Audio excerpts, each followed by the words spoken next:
Good evening, brother and sister. Mga baguhan, I'm blessed to binagi ni Katukayong Ray na Psalm 37, 5:6. Kaya po, inano natin dyan yung Psalm 37, 7, yung tayo magtiwala sa Panginoon at maghintay sa Kanya. Yung sinabi niya sa Psalm 37, 6, doon ko nakita yon talaga na yung magliliwanag na yung katulad ng sa tanghaliang tapat. Yun ang nakikita ko rito, na inugot ko yung Psalm 37:30.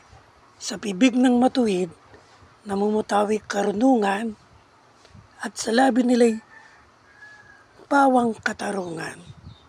Ano po pinapakita rito, brother and sister? Sa bibig pala ng matuwid, yung karunungan ay namumutawi. Di ba ba? Napakaganda po yun. Na-bless po ako doon sa binahagi ni Katukayong Ray. Nga, brother and sister, mga baguhan, doon natin talagang hanggang ngayon po to testimony. Yung nilagay ni inilagay ko yung Psalm 37:7, ako po'y naghihintay pa rin sa ating Panginoon kung ano yung proseso na gagawin niya sa aking paa. Hanggang ngayon po, naghihintay po ako. Kaya nga, ang verse na yun talaga na para yun doon sa mga tao na gusto nila kagad, yumaman sila.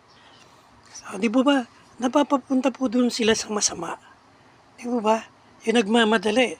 Kaya nga, may mga proseso po kasing ginagawa ang ating Panginoong Jesus. Di ba? Kaya nga inilagay yung verse na yun eh.